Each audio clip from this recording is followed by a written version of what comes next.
Find out where you can watch PBS Kids on West Virginia Public Broadcasting, visit our website at wvpublic.org.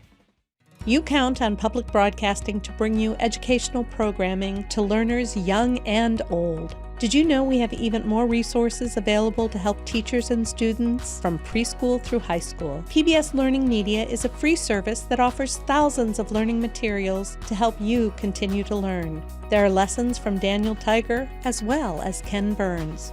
There is truly something for everyone. Check it out at pbslearningmedia.org. You're watching West Virginia Public Broadcasting.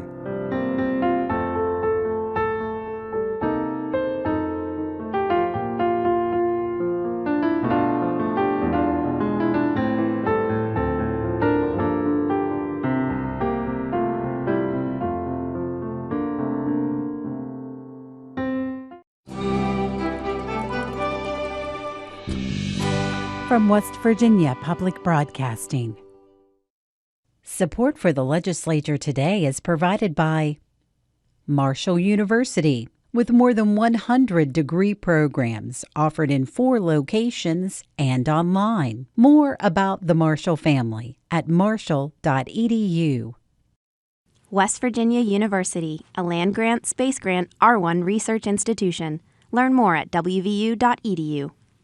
Segra, providing fiber-based communication solutions. Segra, freedom to grow. More information at segra.com.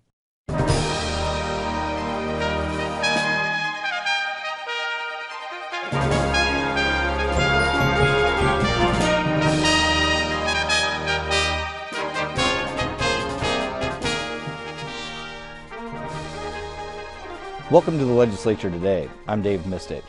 This week we'll hear from lawmakers on the House Finance Committee about the status of Governor Jim Justice's plan to reduce the state's personal income tax, which comes along with hikes to consumer sales and other taxes. There's plenty of opportunity for us, and we're taking every consideration from the caucus as well as the members on the Finance Committee and the chairman to come up with maybe an alternative to what the governor has proposed. And hopefully here shortly we will be able to see all those opportunities out before us. There's been a lot of concerns expressed over who does it help, but who does it hurt. And I think that's one of the guiding principles that we're going to have going forward in any plan that we support is who does this help and who does it hurt, because we really want to try to get our folks in West Virginia to stay. We want to rebuild our state, and we want them to succeed. We'll hear more about the governor's sweeping tax reform measure and its chances in the House of Delegates later in the show. But first, we'll recap a couple of bills that have made news this week. One that's now passed one chamber and another that remains stalled. Today, the House of Delegates passed House Bill 2174 on a 70-28 vote after adopting several amendments to the bill. The measure would protect monuments honoring historical events and figures from being removed, renamed, or relocated from public property. Under the proposal, the State Historic Preservation Office would be able to issue permits to grant exceptions. On Wednesday, the House Government Organization Committee held a public hearing on House Bill 2174. Every one of the speakers at the hour-long hearing urged lawmakers to reject the bill, arguing the measure was created to protect monuments that honor the Confederacy and white supremacist ideologies. On the House floor, Democrats like Delegate Evan HANSEN and Delegate Danielle Walker, both of Monongalia County, and Delegate SHAWN FLUHARTY of Ohio County echoed sentiments expressed in Wednesday's public hearing. Down in between my office is where I enter the building every day. I walk by it on my way into work and out of work every day.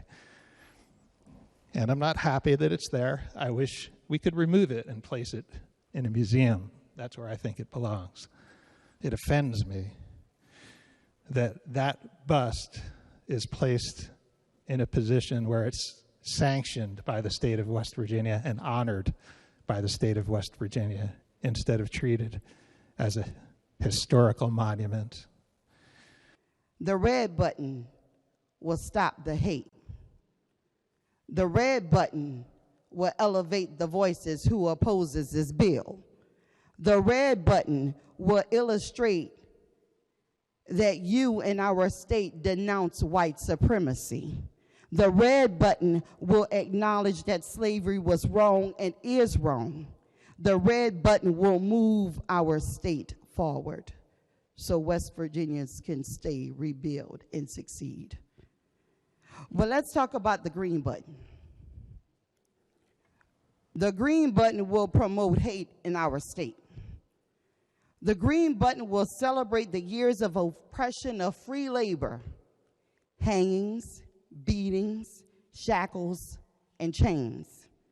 The green button will send a clear message to black and brown people that you live in a colorless society, which is dangerous, detrimental, and deadly.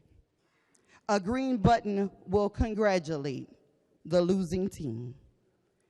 And a green button is the ultimate award of participation. What the hell are we doing? See, Wheeling, birthplace of the state. Independence Hall. Slavery was debated in Independence Hall. We decided to become West Virginia and be on the right side of history. And we're here today debating whether we should celebrate and continue to celebrate and protect the Confederacy. What state are we in again? But Republicans like Delegate Mark Zetezelo of Hancock County and House Government Organization Chair Brandon Steele argued House Bill 2174 is not only about protecting Confederate monuments. They said the measure offers a process for monuments and markers to be moved or renamed if the public and other entities choose to petition the state. I, for one, will tell you this, and it really angers me. To take Abraham Lincoln's name off a school in San Francisco tells me a lot about what's going on in the country. Do we want that? Do we want the statue of Abraham Lincoln taken out because somebody doesn't like it? I don't think so. Is that what this bill to block white supremacists from having their statue removed? No, I think what it is to have a thoughtful conversation about what we can take down and what we won't take down. I find it interesting that the minority has sat here for the last 2 hours lecturing us on a monument that sat there for the 84 years prior to Republicans even being in control. And they did not manage to remove it. But what this bill does today is actually puts into play the ability to remove something that is offensive to everyone, that we could unanimously decide there. It gives a process for it. It gives an application for it. It gives municipalities a role in it. It gives people a role in it. It gives the state curator a role in it. It's not decided by the people in this body. It's decided by the historians that we've appointed to protect the history and promote the history of our state. This is not a racist bill. Hitting green on this bill is not a racist move. The sponsors are not satanic. This bill sets up a process that we have the courage to have the debate. Action on House Bill 2174 came just days after a rally Saturday in support of the Crown Act. The bill, which has been introduced in both the House and Senate, seeks to end discrimination based on hairstyles. Delegate Walker, who is one of just 3 black lawmakers at the State House, explains the discrimination she and other people of color face as it relates to their hair. See, it's not the kink in my hair, it's the kink in your mind. It is not my curls as being a curse, it is my crown. And it is disgusting that in 2021, we have to educate people on the trauma and the turmoil and the barriers and the boundaries my natural hair has placed on me. Morgantown and Charleston have both recently passed resolutions in support of the Crown Act. At the State House, the effort has been introduced as Senate Bill 108 and House Bill 2698, although neither version has been taken up by a committee in either chamber. We switch gears now to check in on a much-watched piece of legislation that would establish publicly funded education savings accounts in West Virginia to be applied to the costs of private and homeschooling. Education reporter Liz McCormick brings us some of the debate in the Senate earlier this week. House Bill 2013 would create the HOPE Scholarship Program. The program establishes education vouchers for public school students who are interested in switching to home or private school.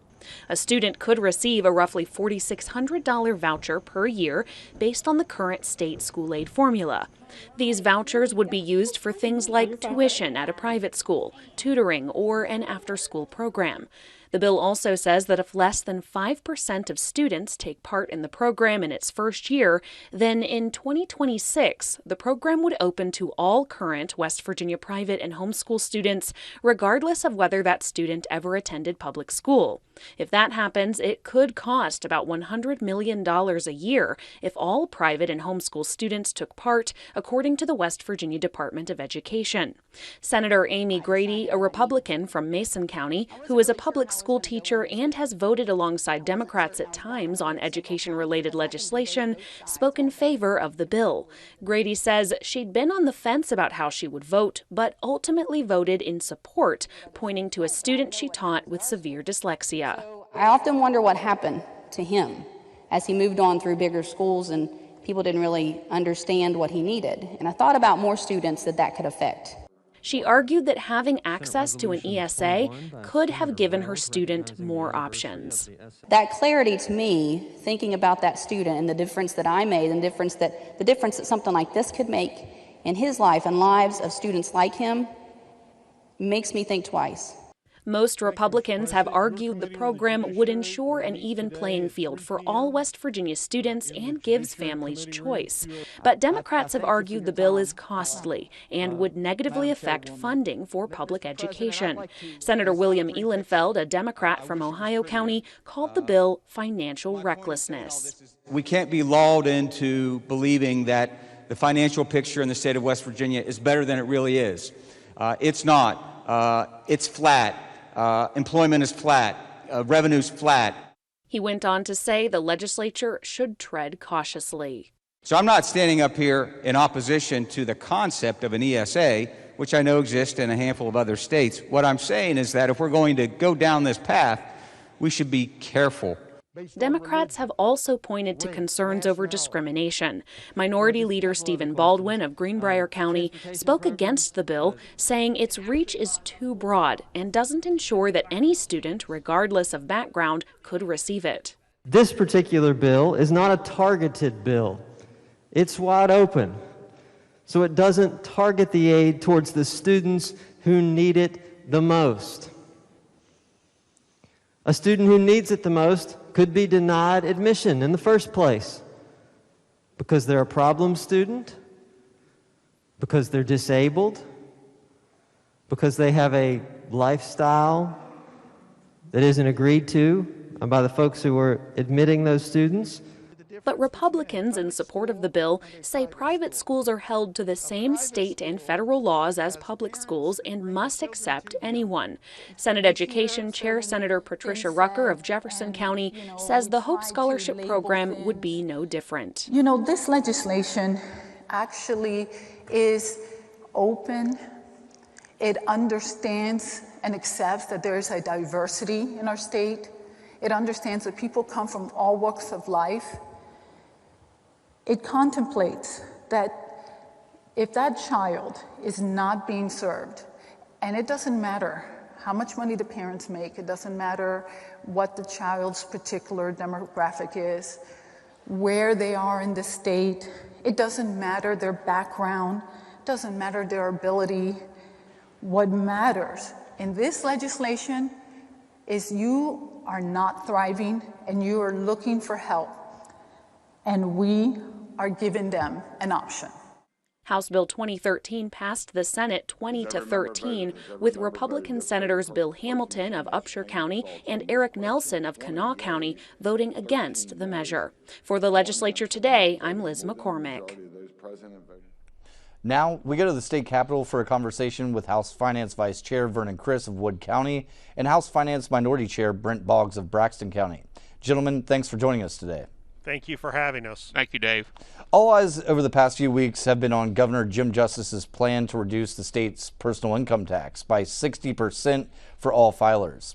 Ahead of the session, Senate President Craig Blair also touted this idea, and we've seen the rollout of the governor's plan in the past few weeks, which has become House Bill 2027 and Senate Bill 600. The personal income tax rollback would reduce revenue by more than $1 billion and also calls for significant hikes on tobacco, alcohol, and soda. Most notably, the consumer sales tax would jump from 6% to 7.9%, making it the highest state sales tax rate in the nation. I'd like to start by giving you both a moment to react to the governor's plan. Delegate Criss, we'll start with you. I think that the opportunities that the governor laid out there are going to be difficult for the Republican caucus to take up. There are a lot of moving parts to his plan, and but we're going to take, we're considering each one of them as we sit here today, and try to evaluate through our caucus how much opportunity there is for us to do anything with it. Right, and Delegate Boggs? Well, obviously, it's it has a lot of controversy surrounding it. We've looked at it extensively. We've met with the governor on a couple occasions. It does have a lot of moving parts, and it is in a situation where there's been a lot of concerns expressed over who does it help, but who does it hurt. And I think that's one of the guiding principles that we're going to have going forward in any plan that we support is who does this help and who does it hurt, because we really want to try to get our folks in West Virginia to stay. We want to rebuild our state, and we want them to succeed. So that's going to have a big bearing in what we do, but right now there doesn't seem to be a lot of support for the governor's initial plan that he came out with. Right. Business groups such as the Business and Industry Council and the West Virginia Chamber of Commerce have come out against the governor's plan. Some specific industries like brewers in the state have also voiced opposition to the tax reform proposal. Delegate Criss, what would you say to these groups that are against the governor's plan as to how the House Finance Committee will approach the proposal? Well, we want to look at each one of these taxes that he's asking to replace the personal income tax with, try to come up with a plan that will minimize that, if anything. But again, because the caucus is still not trying to say no, but we are in a situation where there's just not a lot of support for his plan, and we're trying to work through that.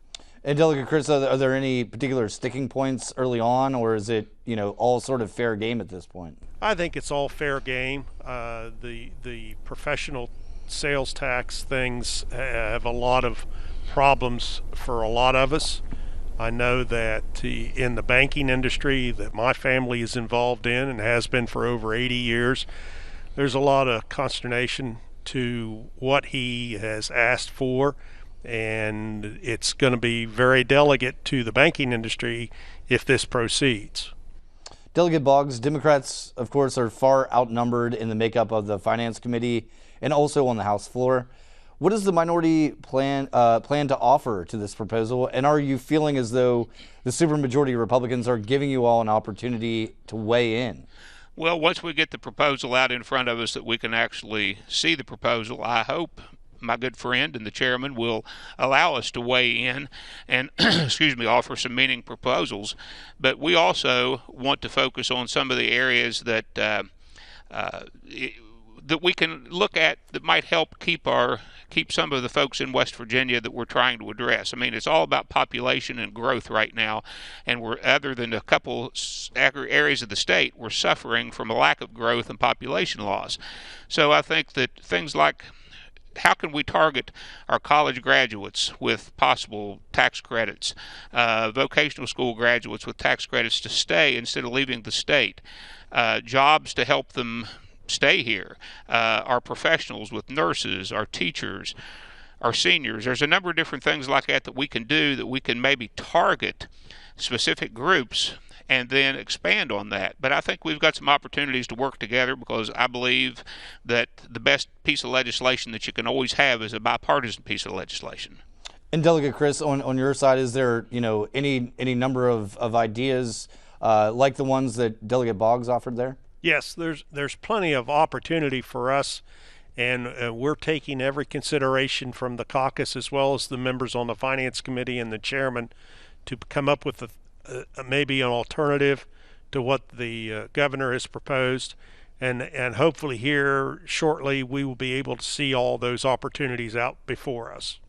While we understand that the governor's plan is likely to take on a different form, in his plan there was the possibility of some cuts to state agencies and programs.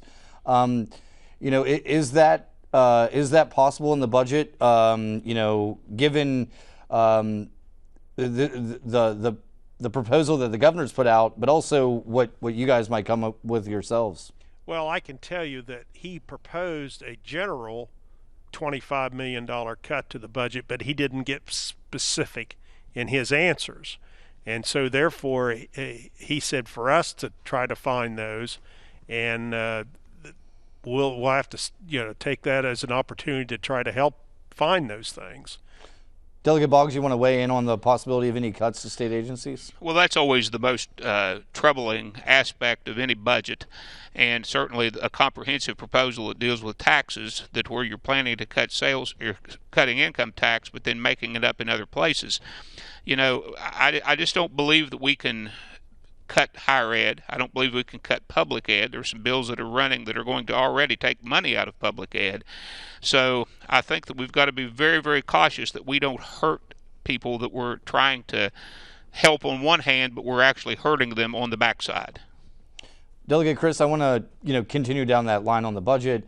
The tax bill would obviously impact the budget immensely. We know that the governor has called for essentially a flat budget this coming year compared to where we are now. How do you see the budget playing out, and what can we expect to see given the dynamic between this tax bill and the budget itself? Well, part of the governor's plan was to implement part of this program mid-year in the fiscal year, starting January 1. That's going to be problematic to the budget that we're working on, trying to come up with a plan that will take that into consideration if we decide to do something with his plan.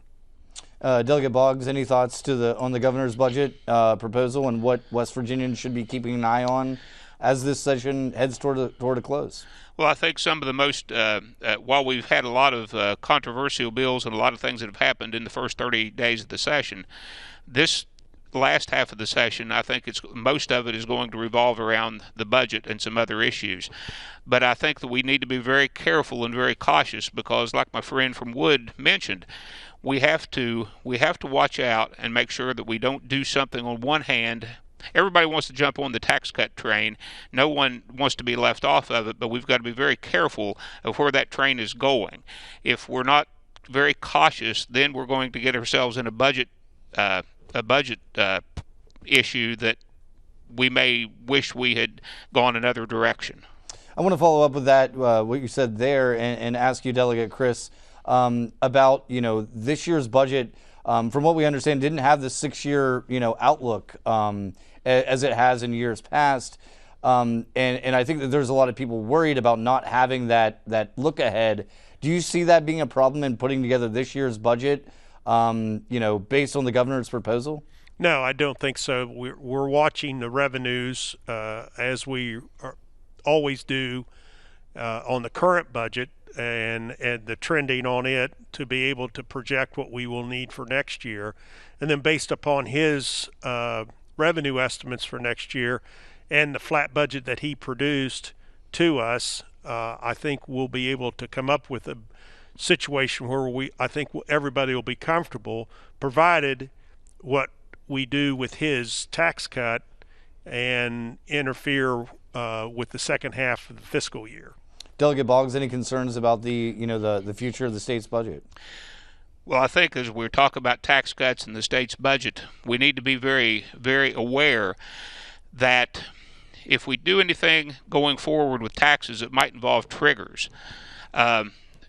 Those triggers need to be based on realistic figures as opposed to something that's maybe artificially low, and then we have a very good year next year with some tax collections that we didn't anticipate or that really would be one-time situations like state tax collections from the federal unemployment benefit extensions that have been sent out. If we are not careful, we could artificially hit some triggers and then find ourselves in a real dilemma 2, 3, 4 years down the road. Well, that's House Finance Vice Chair Vernon Criss of Wood County and Minority Chair Brent Boggs of Braxton County. Thank you both for joining us. Thank you. Dave, thank you very much. That does it for tonight's episode of the Legislature Today. For more coverage of the 2021 legislative session, tune into West Virginia Morning on radio on weekdays at 7:46 a.m. You can also follow along with coverage on our website at wvpublic.org. And for live action on the floor of both the House and Senate, tune into the West Virginia channel on television and stream it online at wvpublic.org. Thanks for joining us tonight. Stay well and be safe.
Support for the Legislature Today is provided by Marshall University, with more than 100 degree programs offered in 4 locations and online. More about the Marshall family at marshall.edu. West Virginia University, a land-grant, space-grant, R1 research institution. Learn more at wvu.edu. Segra, providing fiber-based communication solutions. Segra, freedom to grow.